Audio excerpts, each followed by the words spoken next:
So game one, Fried gets the win, Leiter gets the loss, and Bednar with the save. Leiter had his struggles. Obviously so far this season, 5.17 ERA. He's having his struggles early on, but I have confidence in him that he's gonna right the track. Texas hopes he does, but I think he will. Now Judge was 3 for 3 with a home run, 2 doubles, was hit by a pitch. Max Fried was brilliant again. 6 innings, 4 hits, no earned, 5 strikeouts. Ben Rice with another home run. Now Max Fried stopped pitching from the windup, and it seems to be helping him with control. He was efficient, he was dominant, and it was another impressive performance. Did anyone out there have Ben Rice with 10 home runs by the end of April on their bingo card? Because I sure didn't. Doval comes in, he gives up another run. Now, I've had this conversation. Please go check out my other videos where I defend Ryan McMahon. But there's a guy who I can't seem to defend, and that's Camilo Doval. He's rough. You can't bring him into October. He was rough last year after the trade. He's rough now. Now, what are you going to get for him? Probably not much. But I'm not saying you should trade him, but you need to fill that spot. Tim Hill, on the other hand, he's usually quite impressive. He did give up 2 walks, but other than that, he's this guy. He's a no-nonsense type of dude. Get in, get the job done, get out. Every time Bednar's up, it seems like he gets the save, but it's not without its rocky moments. Not Rocky Balboa, but turbulent moments. But he does close the door. Yankees win. Leiter, as I said, gets the loss. Gray comes in. He gives up a hit and a couple walks. Nothing major. The only hit was to Judge, which was a double. And then Collier comes in and has a relatively uneventful frame. Now, hits across the board, really, for the Yankees. Bellinger and Wells were the only ones without a hit. So you like to see that. Some of these averages are starting to climb. The average I'm concerned about is Trent Grisham, Mr. 22 mil per year. He is hitting the ball hard, and his defense is weird. Now, I know that's not top shelf analysis, but his defense worries me because he looks so nonchalant, but he makes the play. Take that for what it is. Dominguez, by the way, is up from the minors. He is replacing Stanton, who is injured, and we'll talk more about him in, I think, game 3 that it happened. So, McMahon 1 for 4 with 2 Ks. If my guy, I'm pulling for you, brother. I'm pulling for you. Just pull that average up to like 230, and people will shut the hell up because you are one of the best third basemen that the Yankees have had in my lifetime. And I'm old now. Yeah, that was game 1. Yankees get the win. Let's check out game 2.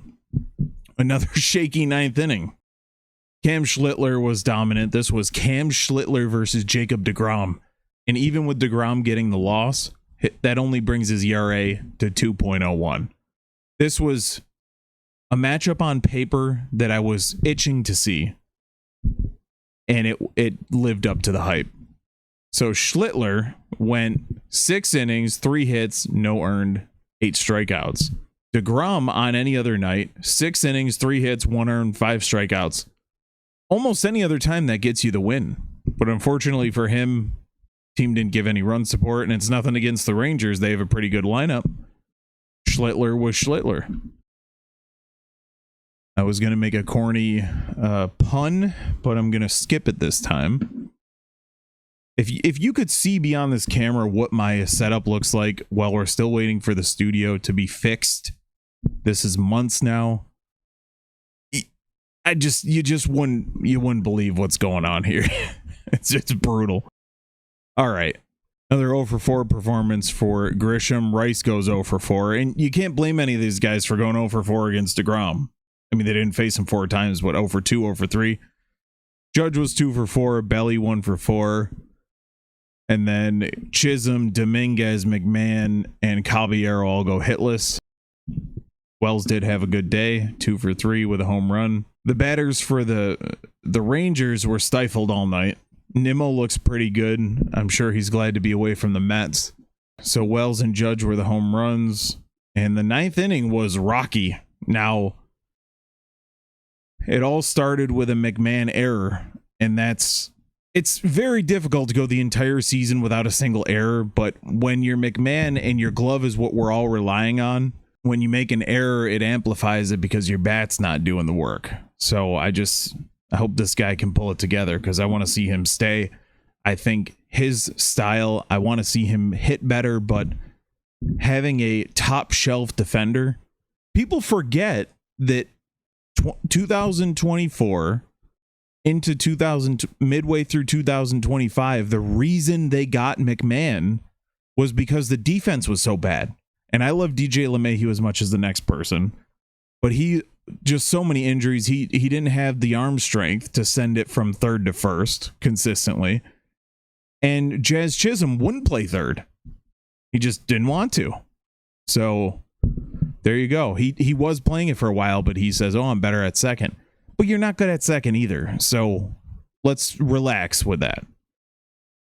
Anyways, so Schlittler, as I said, was dominant. Hedrick, Fernando Cruz, they both come in, no runs. There was some traffic, but nothing gets across. And then Bednar, we get the error, get a couple runs across the board, one of them earned, but eventually he's able to wiggle out of it with they called it controversial, but I mean, really, it wasn't. DeGrom was fantastic. Beeks, 1 inning, 1 earned, 1 K. That was Austin Wells' home run to make it 2-0. And then in the 9th, Judge comes in and hits his home run, 12th of the season. Now, one thing about Judge is I know he's a power hitter, contact guy. He's fantastic. He hit 338 last year or whatever. He is striking out a lot this year. Now, I don't know if that's...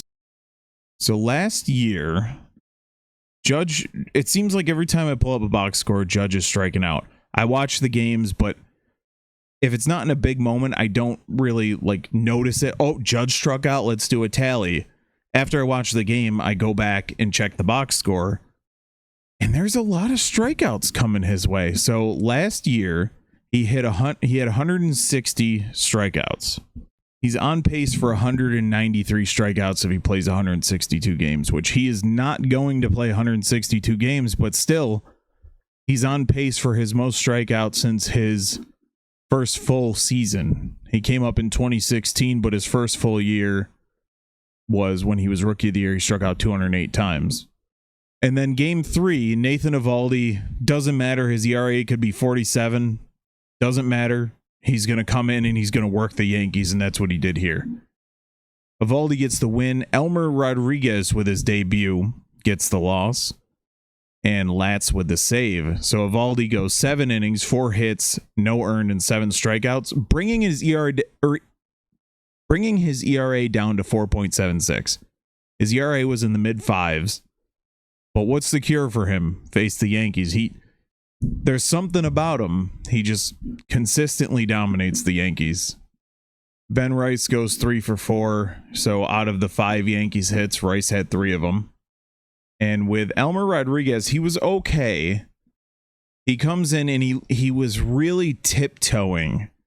Like to see him bring the walks down. Even when he wasn't walking, he was getting behind in the count.